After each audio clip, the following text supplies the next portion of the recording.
През последния уикенд имах двойна задача – да направя най-типичната BMW дейност и най-нетипичния BMW мод. Започнах с 90-ката. Като модификация беше да премахна хидравличната система и да премина към електрическо заливане, като за тази цел трябваше да се смени и рейката. Главната причина да премахна хидравличната система от колата е, че първо има по-малко компоненти за прецакване, няма масла, има възможност за кодиране на твърдост и до сега не съм чувал пример за прецакана или разтекла се електрическа рейка. Започвам с почистването на рейката. Не беше особено мръсна, затова една телена четка на вентилерата свърши работата доста прилично. Махам маншоните, за да може да развия кормилните накрайници.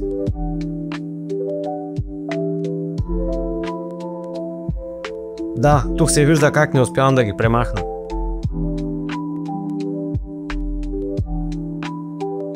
Започвам подготовката на автомобила. Целта тук е да премахна хидравличната помпа, маркучите и казанчето. През това време, докато разглабям, ще ви обясня как работи нормалната хидравлична кормилна система с сервоусилвател. Системата се състои от 4 компонента: разширителен съд, хидравлична помпа, рейка и охладител. Течността се намира в разширителния съд. Оттам отива към хидравличната помпа, която създава налягане, спомагащо за лекотата на волана. Оттам се придвижва към рейката. След това течността изагрява и се нуждае от охлаждане преди да се върне към разширителния съд. За свалянето и качването на рейката може да видите мое предходно видео. След като съм монтирал рейката, и предполагам сте изгледали клипа от преди малко, чийто линк може да намерите в описанието, започва изграждането на инсталацията. Да, не знам как да запоя този големия кабел. В крайна сметка трябваше да удължа 4 от 5 кабела, понеже бяха срязани от донорската кола. Навързването е елементарно. Имаме 5 кабела.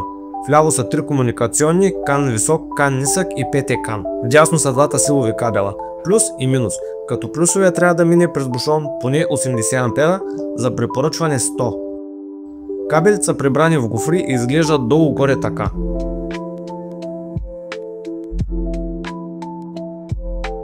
Ден 2. Захващам се с охлаждането на 36-цата на жена ми. Тук целта е да се промие цялата водна система и да се налие нов антифриз. Ако не са сменени термостата и водната помпа, това е идеалният момент. Но в моя случай те са скоро подменени. Свалям дифузиора, за да имам достъп до място за източване. Тук развивам пробката. Тая пробка. Внимавайте с течността, голяма е вероятността да ви опали. Промивам директно с маркуча от чешмата. Ние на много силно налягане да не направим някоя бъла и да не щупим нещо.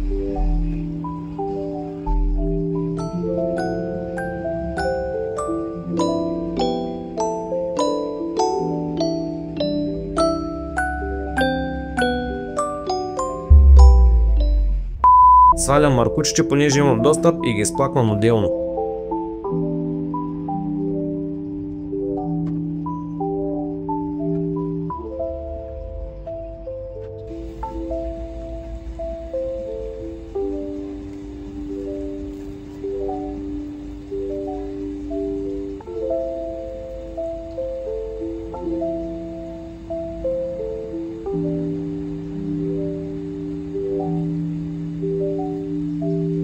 Последва обратно вглабяне и наливане на новата течност. В ръководството на автомобила е написано колко и какъв антифриз трябва да се използва.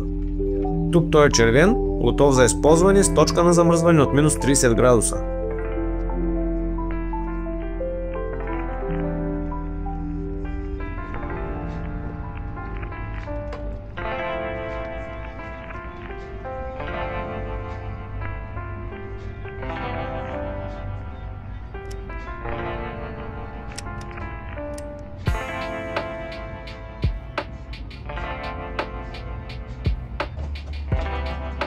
След наливане на течността обезвъздушаваме системата.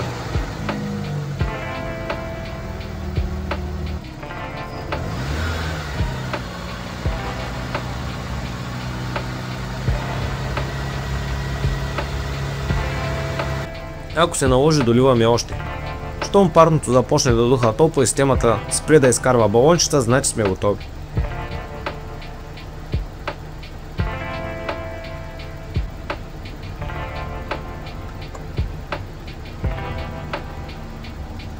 По този начин ми протече последният уикенд. Доста съм доволен от представянето на 90-ката с новата електрическа рейка. Не е толкова лека колкото се говори и също така не притъпява усещането към пътя чак толкова много. А ако желаете, мога да направя онборд видео с мнението ми за новата рейка. Та това беше от днешния епизод. Ако ви е харесало, натискайте лайк бутона, а за повече такива видеа се абонирайте за канала. Нека успеем да достигнем целта ми от 1000 абоната. Благодаря ви и до следващия път.